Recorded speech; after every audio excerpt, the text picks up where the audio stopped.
All right, so this video is going to be about Pythagorean triples, which are right triangles that have side lengths that are whole numbers.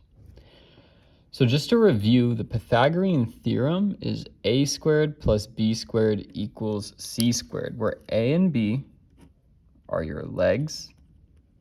The legs are the ones that are touching the right angle, and then your c is the hypotenuse, the longest side, which is away from the 90-degree angle. So just to recap the Pythagorean theorem, I'll give you guys an example.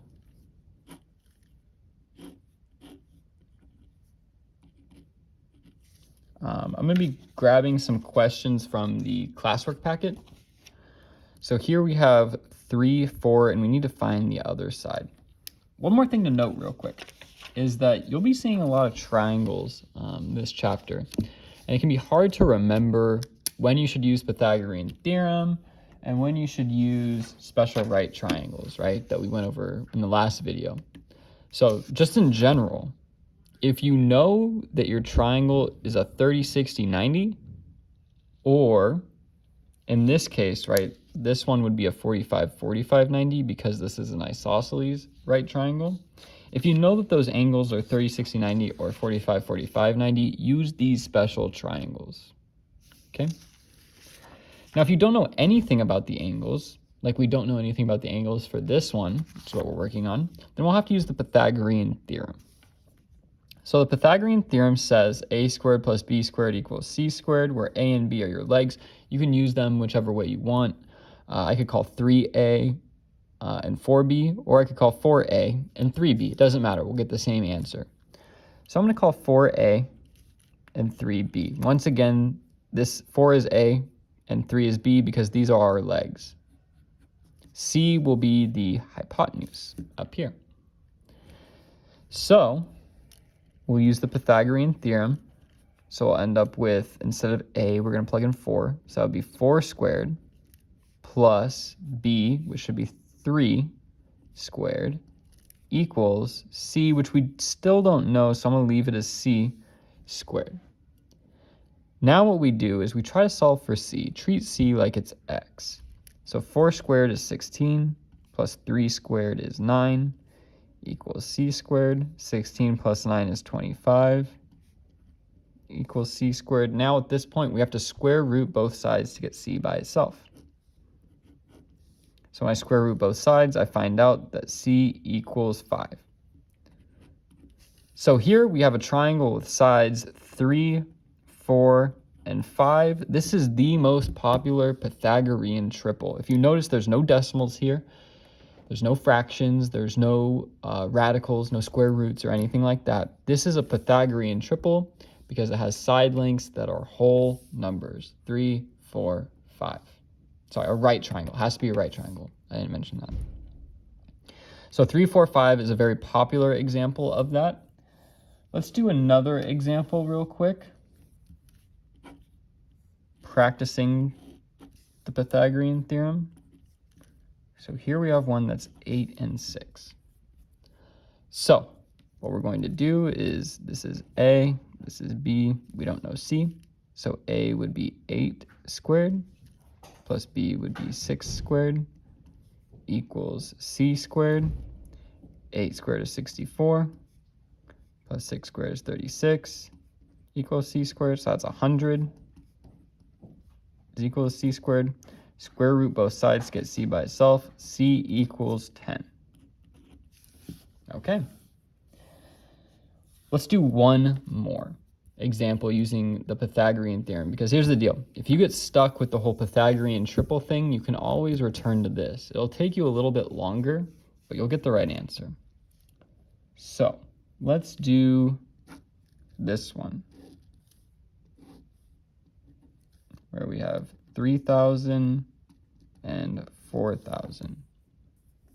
So for this one, these are my legs. So this would be A, this would be B, and we're trying to find C. So I would have 3,000 squared. Why don't you try this one out yourself? So go and pause it, try this one out, and see what you get. It's got a lot bigger numbers, but that's okay. Should be able to figure it out. Okay, So we got 4,000 squared equals c squared. So if I were to solve this, I'd get like, I think it's 16 million plus, oops, that'd be for the 4,000, plus 9 million. And that would be equal to c squared, which would then turn out to be 25 million equals c squared, square root both sides. And what you'd end up with is c equals 5,000. That would be your value here. So real quick, let's return to this example, 3, 4, 5. What I want you to do is real quick, double each of these for me. What do you get? You get 6, 8, 10, right? And what do you know? For this problem, we had 6, 8, 10. What if we multiplied this 3, 4, 5 by 1,000? So we had 3,000, 4,000, 5,000. Doesn't that look like this one? 3,000, 4,000, 5,000. So basically the idea here is that this Pythagorean triple, this original Pythagorean triple, which by the way, there are a few different original ones. This is just one of them, 3, 4, 5. They can be scaled up by a factor of 2, by a factor of 3 if you wanted, by a factor of 1,000, doesn't matter. But they can be scaled up. So real quick, let's do another example. I'm just going to draw it on here. I'm going to draw my own. So just by looking at this one, tell me what you think. What if we had 40 and 30? What would this side be? Well, if it follows, well, by the way, you could do the Pythagorean theorem here if you wanted to. It'll take you a little bit of time. But if you recognize that this is a, whoops, wrong paper.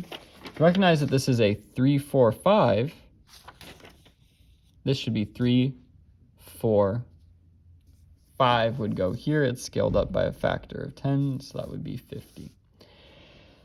So that's how you use it very quickly. Let's examine a few more Pythagorean triples. Another popular one is 5, 12, 13. That's another very popular one. And then another one is 9, 40, 41. It's another popular one. And there's a few more. Let's see. Yeah, 3, 4, 5, 5, 12, 13 are the most popular ones. But a lot of them exist. So let's take a look at this one, letter H. For this one, we don't know the angles, right? So we can't use those special triangles. But we do know 2 side lengths. We can choose to use Pythagorean theorem if we want to. Or we can use Pythagorean triples. So if you want to use Pythagorean triples, all you need to do is you need to find a common factor, the greatest common factor between these two. What number goes into 36? That also goes into 15. First one that comes to my mind is 3. So I'm going to divide each of them by 3. So I end up with 12, and then 15 divided by 3 gives me 5. So my legs are 5, 12, and now I need to find the hypotenuse, which 5, 12, 13 is a very popular Pythagorean triple. That tells me that this side represents the 13 side. Now 13 is not my answer, because if you notice, even though we had 5, 12, and 13, 5 and 12 were not my side lengths. I divided those by 3, which means 13 has been divided by 3. So in order to find the actual side length, I need to do the opposite and multiply by 3, which would give me 39 for that side length.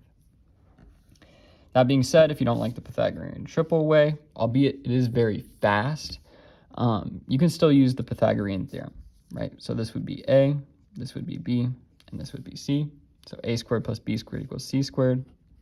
36 squared plus 15 squared equals C squared, which, pull out our calculator, 36 squared plus 15 squared is 1521 equals C squared. Square root both sides, and we get C equals 39, which is exactly what we got here. A lot less work to do it the original way that we did it with the Pythagorean triples, but you get the same answer if you were to use the Pythagorean theorem. One more thing I want to note real quick is I want you guys to take a look at this problem. Forget that I already answered it, But go and try this one out on your own, because this one has been an issue for students in class because you have to identify which one's A, which one's B, and which one's C. It's not just where we have A and B and we're always trying to find C. Sometimes we know C and we're trying to find either A or B. So in this case, forget I wrote 40. If I were to use the Pythagorean theorem, this side would be A, this side would be B, and this side is C. So it'd be A squared, which is 9 squared, plus B squared. I don't know B, so I'm going to leave it as a variable B, equals C squared, which I know is 41 squared. Now it's just a matter of getting B by itself. So first thing I'm going to do is I'm going to simplify. So 9 squared is 81 plus B squared equals, let's see, 41 squared is 1681. Then I want to get B by itself, so I subtract 81 from both sides, and I get 1600 equals B squared. Now I want to get B by itself, so I square root both sides. So square root of 1600 is 40. So B equals 40. So that was just a little taste of what happens when you have A and C, but you might not have B, which can happen. So be ready for that. This is all there really is to it for Pythagorean triples. Like I said, most popular ones are 3, 4, 5, right? Like we discussed right here, 3, 4, 5. And another popular one is 5, 12, 13. If I were expecting to see any on the test, it'd probably be those ones, but I honestly don't remember. And if you forget how to do the Pythagorean triples or you don't memorize them, that's okay. Use the Pythagorean theorem. A squared plus B squared equals C squared. Just make sure you define what's A, B, and C correctly. That's pretty much all there is to it, so good luck.